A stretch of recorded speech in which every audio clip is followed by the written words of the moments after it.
मागच्या व्हिडिओमध्ये आपण अ टीनेजर्स प्रेयर ह्या पोमचं मराठी एक्सप्लेनेशन बघितलं आणि मी तुम्हाला जसं म्हटलं होतं की नेक्स्ट व्हिडिओमध्ये आपण पोम पेजवरचे सगळे क्वेश्चन्स आणि इंग्लिश वर्कशॉप हे बघणार आहोत.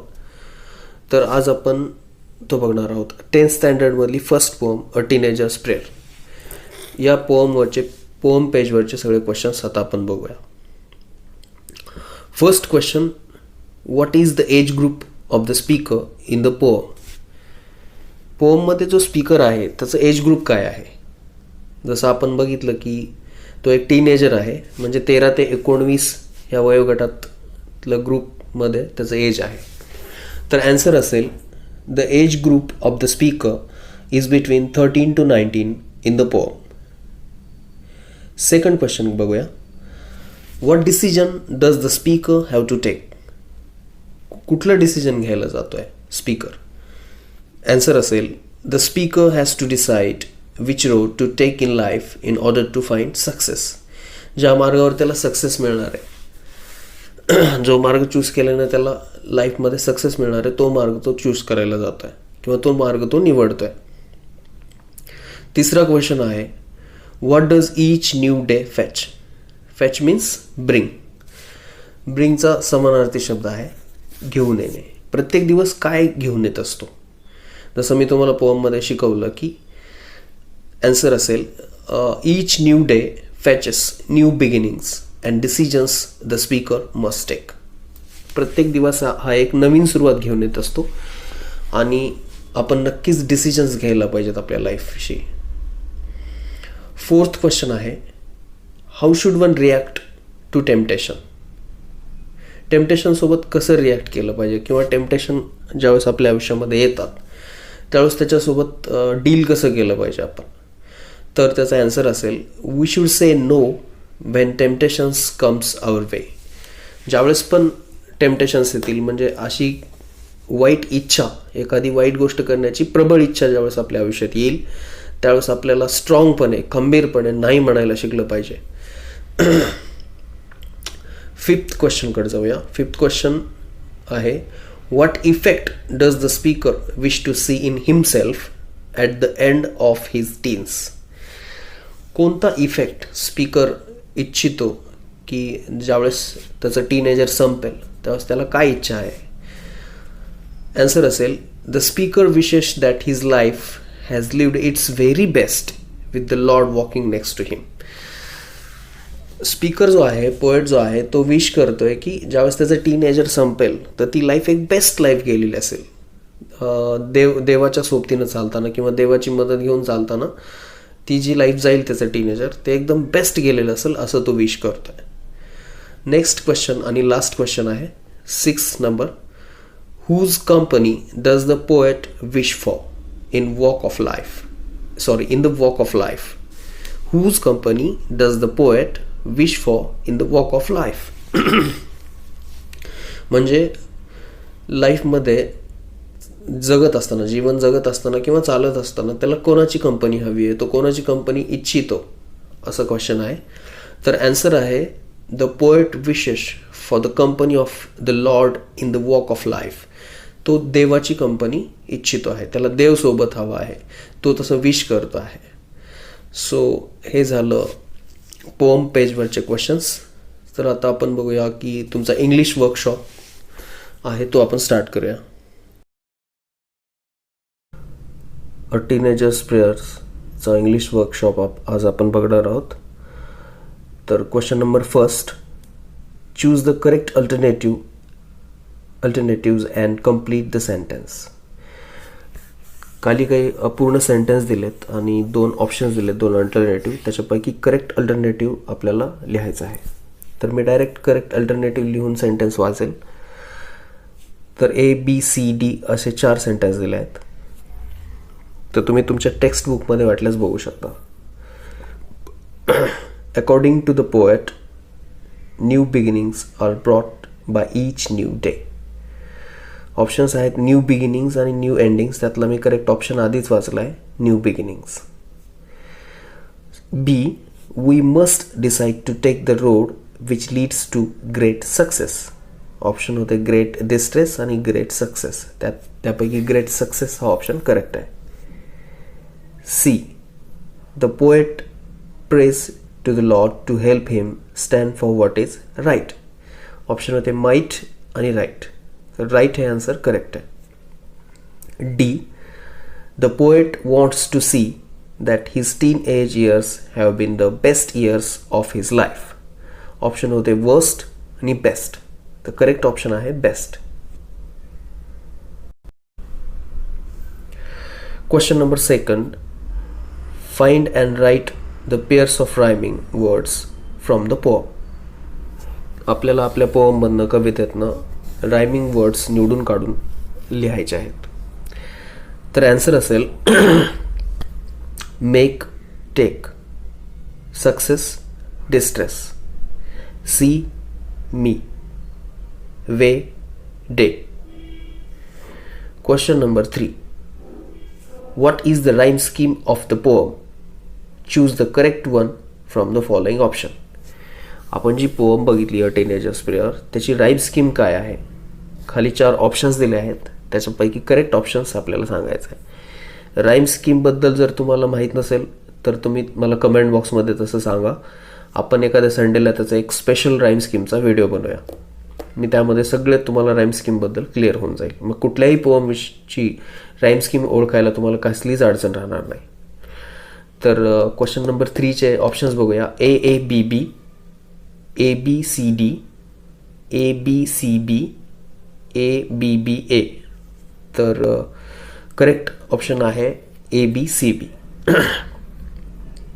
Question number 4, match the lines in column A with the figure of speech in column बी.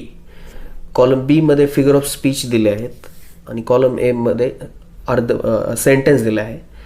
तर ते सेंटेन्स कुठल्या फिगर ऑफ स्पीचमध्ये यूज केलं आहे पोअममध्ये ते आपल्याला ओळखायचं आहे. मी तर डायरेक्ट आन्सर तुम्हाला समोर लिहून दिलेत आणि नंतर हे पण फिगर ऑफ स्पीच पण तुम्हाला जर कळत नसेल तर तसं कमेंट बॉक्समध्ये लिहा. आपण त्याचा पण एक स्पेशल व्हिडिओ बनवू.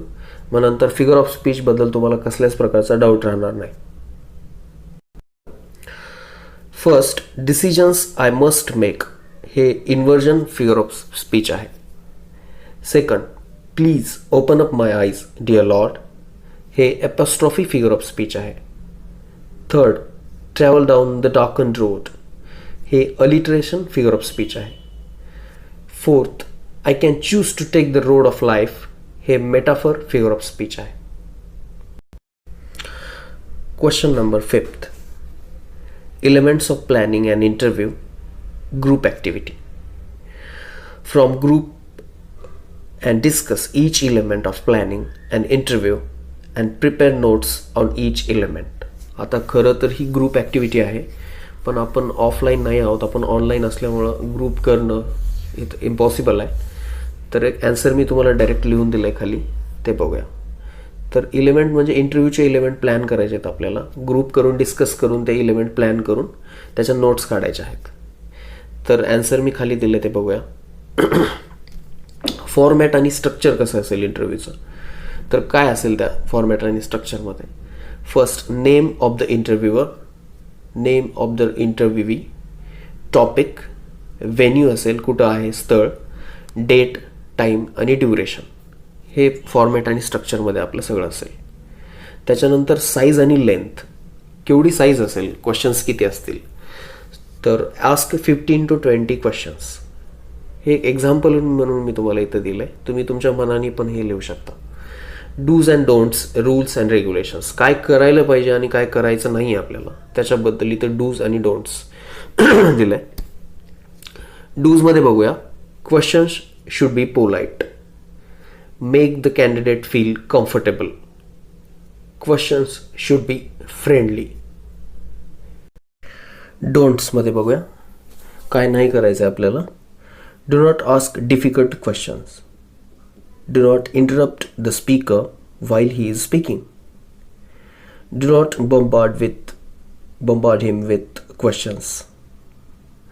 Do not ask very personal question. Type of questions. कशा टाईपचे क्वेश्चन्स विचारायचे आहेत? Yes no type of questions, WH type of questions.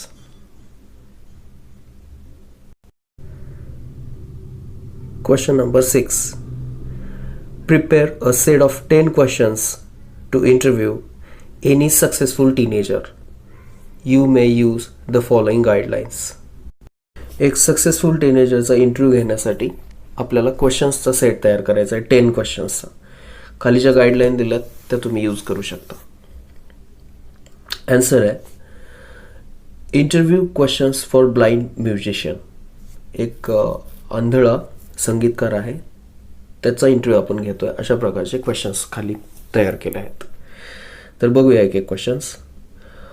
First, कुड you please tell me about your family. Second, how did you blindness affect your career as a musician and composer.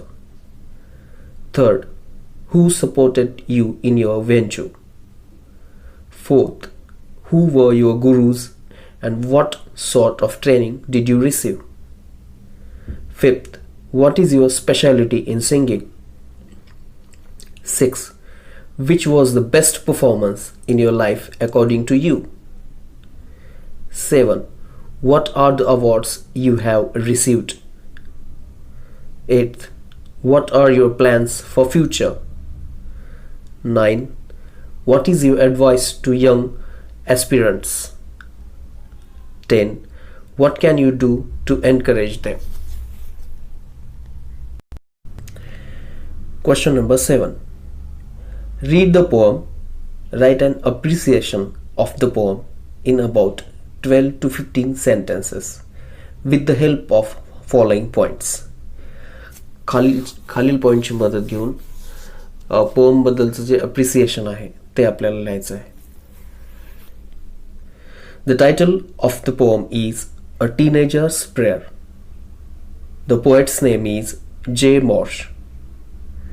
The rhyme scheme is ABCB. Favourite lines 3 lines इथं दिल्यात.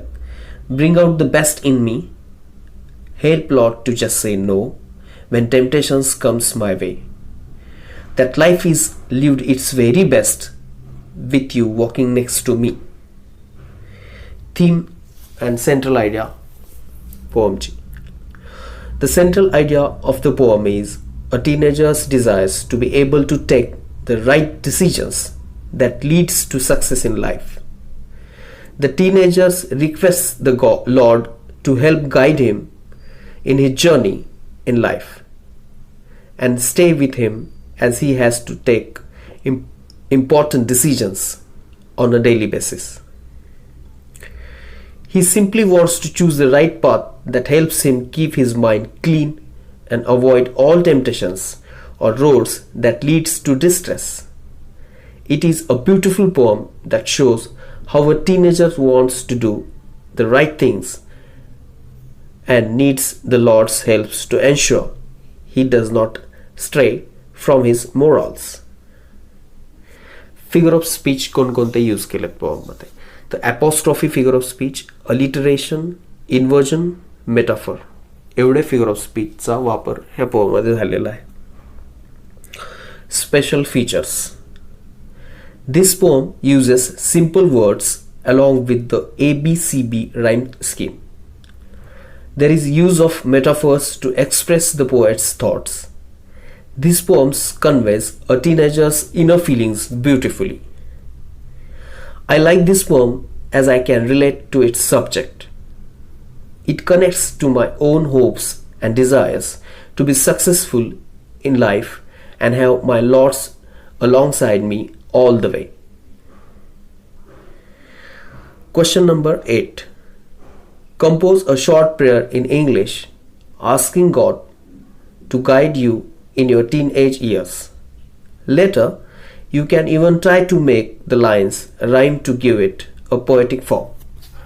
म्हणजे एक short prayer तयार करायचं, एक प्रार्थना तयार करायची आहे देवाला की माझ्या टीनेजरमध्ये मला तू गाईड कर, कसं जगायला पाहिजे टीनेज इयर्स, आणि नंतर जमलंच तर तुम्हाला ते पोएटिक फॉर्म देता आला तर ते एक द्यायचं आहे. तर आन्सर बघूया.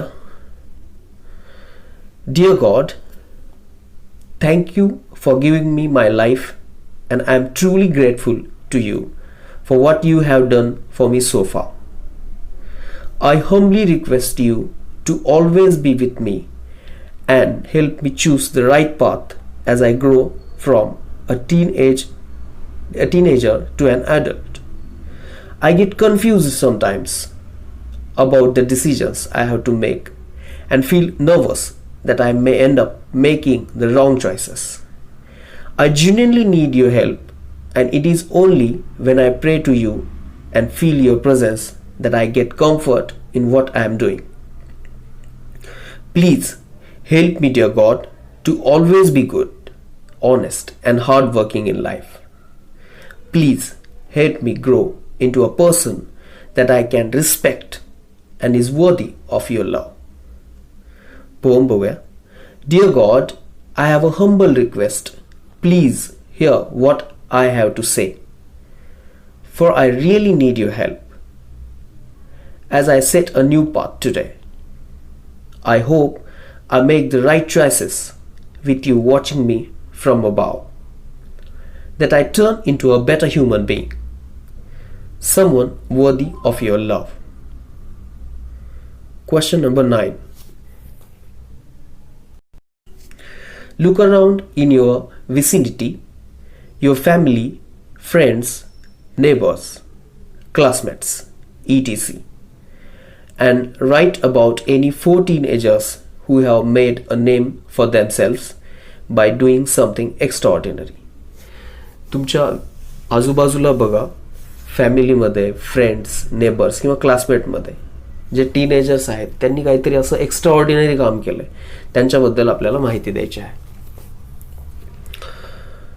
तर आन्सर असेल फॅमिलीमध्ये name Mahesh Sharma. Brother won several gold medals in college athletics championship while also achieving first rank in academic in class. Friends मध्ये name Mahesh Thomre, made beautiful Lord Ganesh sculptures and won several prizes in art. Neighbors मध्ये name Sneha Kale, helped all children in the neighborhood with their studies and helped them pass their exams. Classmates name Sonali Rao, won the school elocution competition as well as the drawing competition.